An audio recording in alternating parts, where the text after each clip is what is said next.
கிறிஸ்துவுக்குள் பிரியமானவர்களே, வார செய்தியின் வழியாக உங்களை சந்திப்பதிலே நான் மகிழ்ச்சி அடைகிறேன். சங்கீதம் 55:22 வசனம், கர்த்தர் மேல் உன் பாரத்தை வைத்துவிடு, அவர் உன்னை ஆதரிப்பார், நீதிமானை ஒருபோதும் தள்ளாட விட்டார். நாம் எல்லாருடைய வாழ்க்கையிலும் பலவிதமான பாரங்கள் வருவது உண்மைதான். சில பாரங்கள் வாழ்க்கை முழுவதும் சுமக்க வேண்டுமோ அப்படிங்கிற ஒரு பயம் கூட சிலருக்கு வந்து விடுகிறது. சில வியாதிகள் வரும்போது அது அவர்களுக்கு ஒரு பாரமாய் காணப்படுகிறது. வாழ்க்கையில சந்திக்கிற ஒவ்வொரு போராட்டங்களும் பாரமாக காணப்படுகிறது. தாவீது பக்தனுக்கு கூட பலவிதமான பாரங்கள் வந்ததுனால தான் அவர் சொல்றார், கர்த்தர் மேல் உன் பாரத்தை வைத்து விடு, அவர் உன்னை ஆதரிப்பார், நீதிமானை ஒருபோதும் தள்ளாட விட்டார் என்று தன்னைத்தானே அவர் தேற்றிக் கொள்ளுகிறார். தேற்றிக் கொண்டதுனால, கர்த்தரை சார்ந்து கொண்டதுனால, கர்த்தரை நம்பினதுனால அவர் சொல்றாரு, நானும் கர்த்தரையே நம்பி இருக்கிறேன். பாரம் வரலாம், பிரச்சனை வரலாம், போராட்டங்கள் வரலாம், பலவிதமான நெருக்கங்கள் வரலாம், ஆனால் எல்லாவற்றையும் நான் கர்த்தரை நம்பி அவருடைய சமூகத்திலே நான் என்னை ஒப்பு கொடுக்கிறேன் என்று சொல்லி தாவீது அநேக முறை கர்த்தரை சார்ந்து கொண்டதுனால கர்த்தர் அவருடைய தாவீதுடைய பாரத்தை வாங்கி கொண்டு அவரை ஆதரித்து அவரை ஆசீர்வதித்தார் என்று சொல்லி பார்க்கிறோம். இன்றைக்கு நம்ம எல்லாருடைய வாழ்க்கையிலும் பாரங்களை அனுபவித்திருக்கிறோம். ஆனா வசனம் சொல்லுகிறது, நீதிமானை ஒருபோதும் தள்ளாட விட்டார். ஆண்டவராய் இயேசு கிறிஸ்துவை விசுவாசித்து அவரையே பின்பற்றுகிறவர்களுடைய இரத்தத்தினால கழுவப்பட்டு அவரால் நீதிமான்களாக்கப்பட்டிருக்கிற நம்முடைய வாழ்க்கையில ஒரு பாரங்கள் வரும்போது நாம் தேவ சமூகத்திலே ஓடி சென்று அவரை நாம் தொழுது கொண்டு நம்முடைய பாரங்களை அவருடைய சமூகத்திலே ஊற்றிவிட வேண்டும் என்று சொல்லி நமக்கு கர்த்தர் ஆலோசனை கொடுக்கிறார். அன்னாள் பிள்ளை இல்லாத நேரத்தில் அவளுடைய சக்களத்தி ஆகிய பெண்ணினாள் அவளை ஏளனமாக பேசின பொழுது அவளுக்குள்ள பயங்கரமான பாரம், அந்த பாரத்தை கொண்டு வந்து ஆண்டவருடைய சமூகத்துல ஊற்றி விட்டாள். கர்த்தர் அதை கண்டு அவளை ஆதரித்து அவளுக்கு நல்வார்த்தைகளை சொல்லி கர்த்தர் அவளை ஆசீர்வதித்து உயர்த்தினார் என்று சொல்லி பார்க்கிறோம்.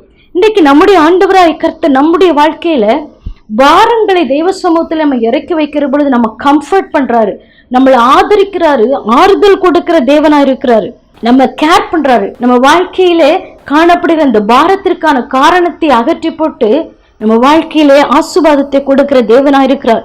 1 பேதுரு 5:7 சொல்லுகிறது, அவர் உங்களை விசாரிக்கிறவரானபடியால் உங்கள் கவலைகள் எல்லாம் அவர் மேல் வைத்து விடுங்கள்.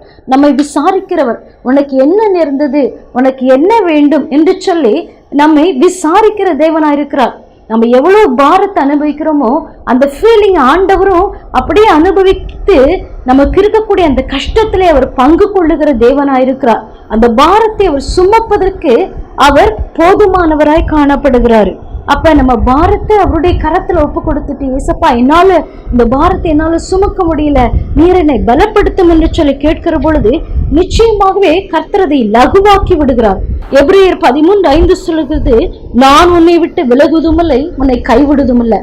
ஒருவேளை உலகத்துல நம்ம பலரிடத்துல நம்முடைய பாரங்களை பகிர்ந்து கொள்வோம், மற்றவங்களிடத்துல சொன்னா என் மனசு லேசாகும் அப்படின்னு சொல்லி நமக்கு வருகிற இந்த பாரங்களை பலரிடத்திலே பகிர்ந்து கொள்ளுகிறோம்.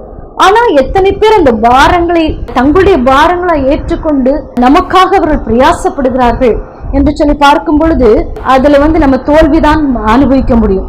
ஏனென்று சொன்னால் எல்லாருடைய வாழ்க்கையிலும் பலவிதமான பாரங்கள் இருக்கிறது. நாம மற்றவர்களுக்கு இந்த பாரத்தை சுமத்தும் பொழுது அவர்களால அது தாங்க முடியாது. எனக்கே இவ்வளவு பெரிய பாரமா இருக்குது, நான் இதை எப்படி சமாளிக்க முடியும்? ஆகையினால அவங்க என்ன செய்றாங்கன்னா, மேலோட்டமாய் கேட்டுவிட்டு மேலோட்டமாய் பதில் சொல்லிவிட்டு அவர்கள் போய்விடுகிறார்கள். நம்மிடத்துல அந்த பாரம் நீங்குவதில்லை. ஆனா கர்த்தருடைய பிள்ளைகள் முழங்கால் படியிட்டு தேவ சமூகத்துல இந்த பாரத்தை ஊற்றுகிற பொழுது நிச்சயமாகவே நம்முடைய மனது லகுவாகிறது. அந்த பாரமான காரியம் நம்ம மேற்கொள்வதில்லை, அதிலிருந்து நம்ம விடுதலையாகி வெளிவருவதற்கு கர்த்தர் வாய்க்காலாக வழிவாசலை திறந்து கொடுக்கிற தேவனாயிருக்கிறார். ஆகையினால இன்றைக்கு நம்முடைய வாழ்க்கையை நம்ம ஆராய்ந்து பார்ப்போம். ஒருவேளை உங்க வாழ்க்கையில பலவிதமான பாரங்களினாலே நீங்க கஷ்டப்பட்டு கொண்டிருக்கலாம். பலவிதமான பாரங்கள் அமிழ்த்துகிறதுனால உங்க சரீரத்துல கூட பலவிதமான வியாதிகள் வந்திருக்கலாம், நெருக்கங்கள் வந்திருக்கலாம். இப்படிப்பட்ட சூழ்நிலைகள் எல்லாம் நீங்க மனுஷிடத்துல சொல்றதை காட்டிலும் தேவ சமூகத்துல அன்னாளை போல உங்கள் பாரங்களை அவருடைய சமூகத்துல வைத்து நீங்க ஜெபிப்பீர்கள் என்று சொன்னால் நிச்சயமாகவே உங்க வாழ்க்கையில காணப்படுகிற அந்த பாரங்களை நீக்கி லகுவாக்கி உங்களுக்கு சமாதானத்தின் வழியிலே நடத்த அவர் போதுமான தேவனாயிருக்கிறார். இன்றைக்கு உங்களை ஒப்பு கொடுங்க. ஒருவேளை இந்த பாரம் நம்முடைய இருதயத்துல வந்து போகிற பொழுதெல்லாம் கர்த்தரை துதிக்கிறவளா நம்ம காணப்படணும்.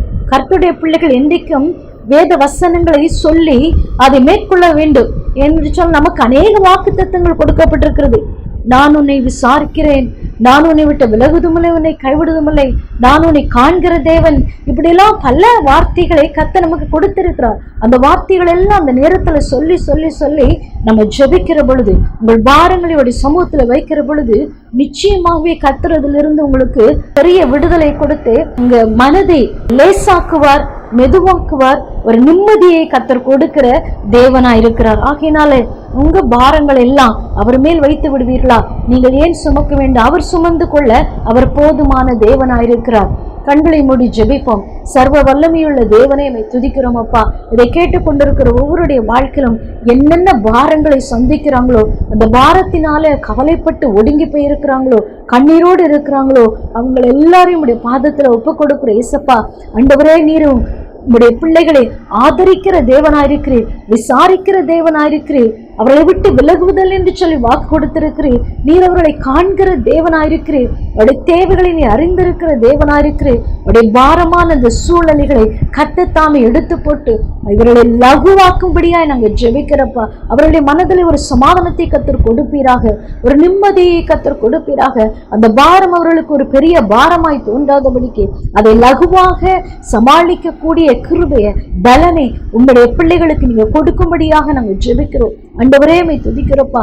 நான் உன்னை விட்டு விலகுதுமில்லை, உன்னை கைவிடுதும் என்று சொல்லி வாக்கு கொடுத்திருக்கிற தேவன் அவர்களோடு கூட இருந்து அவர்களுக்கு நீர் துணை செய்து கர்த்தாவே நீர் அவர்களை பலப்படுத்தி பாதுகாத்துக் கொள்ள முடியாது ஜெபிக்கிறோம். நீர் அப்படி செய்து உடைய பிள்ளைகளை மகிழ்ச்சியாக்கும். எல்லா துதிகன மகிமை உமக்கே செலுத்துகிறோம். இயேசுவின் நாமத்தில் பிதாவே, ஆமென். கர்த்தர் தாமே உங்களை ஆசீர்வதிப்பாராக.